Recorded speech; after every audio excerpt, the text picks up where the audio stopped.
Konflik seringkali dipicu oleh ego yang menghalangi kita melihat perspektif orang lain.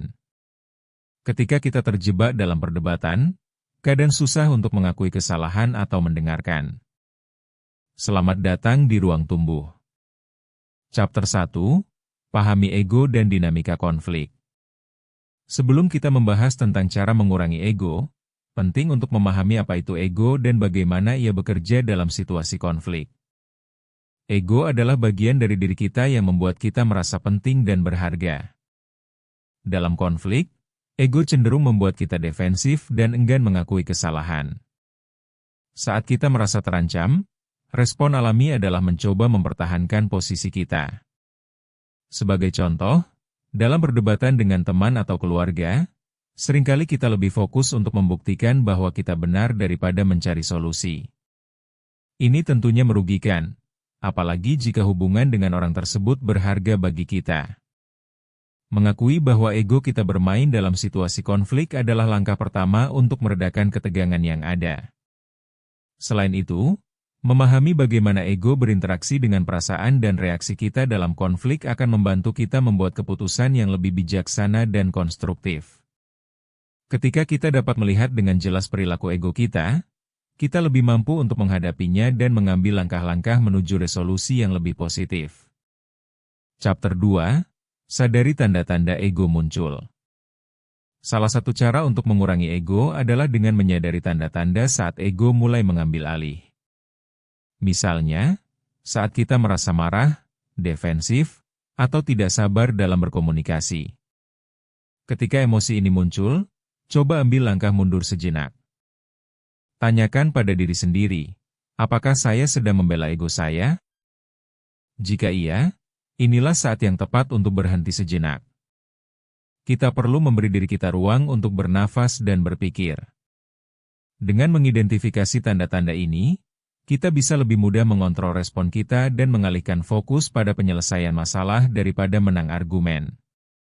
Selain itu, dengan melatih diri untuk mengamati kapan ego kita mulai muncul, kita juga bisa menjadi lebih waspada terhadap bagaimana reaksi kita mempengaruhi orang lain di sekitar kita. Ingatlah bahwa konflik sering melibatkan emosi yang kuat, dan menyadari perasaan kita adalah langkah penting menuju penyelesaian yang lebih baik. Chapter 3, Empati, kunci untuk menurunkan ego. Empati adalah kemampuan untuk memahami dan merasakan apa yang orang lain rasakan. Dalam konflik, menempatkan diri kita di posisi orang lain dapat membantu meredakan ketegangan yang ada.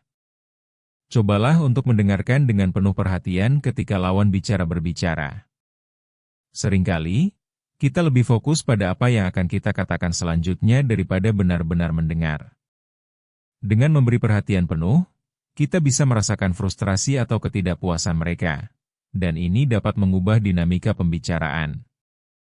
Tanyakan pula pada diri sendiri, bagaimana jika saya berada di posisi mereka? Apa yang akan saya rasakan? Pertanyaan-pertanyaan sederhana ini bisa jadi pintu untuk mengurangi ego dan membuka hati kita. Dengan berlatih empati, kita tidak hanya mampu melihat masalah dari sudut pandang orang lain, tetapi kita juga dapat menciptakan koneksi yang lebih dalam, yang penting untuk membangun hubungan yang kuat sehingga konflik bisa diselesaikan dengan cara yang lebih sehat dan produktif. Chapter 4, Belajar berbicara tanpa melukai. Saat berkonflik, cara kita berkomunikasi sangat menentukan hasil dari perdebatan. Membuat pernyataan tanpa menuduh bisa menjadi langkah awal yang efektif. Misalnya, daripada mengatakan, "Kamu selalu salah," coba ubah dengan, "Saya merasa tidak didengar dalam situasi ini." Cara penyampaian ini tidak hanya mengurangi kemungkinan pertikaian lebih lanjut, tetapi juga membuka pintu untuk dialog yang lebih konstruktif. Komunikasi yang penuh rasa hormat membantu mengurangi ketegangan dan fokus pada penyelesaian, bukan hanya menyalahkan. Dalam setiap kata yang kita ucapkan, cobalah untuk tetap fokus pada perasaan dan pengalaman kita, bukan pada kesalahan orang lain. Dengan berbicara dengan cara yang lebih empatik, kita menciptakan suasana yang memungkinkan kedua belah pihak merasa dihargai dan diperhatikan, yang sangat penting dalam mencapai kesepakatan. Chapter 5, Latihan melepaskan ego secara bertahap. Melepaskan ego bukanlah hal yang bisa dilakukan dalam semalam. Ini adalah proses yang butuh latihan. Pertama, mulai dari situasi kecil. Misalnya, dalam debat ringan dengan teman.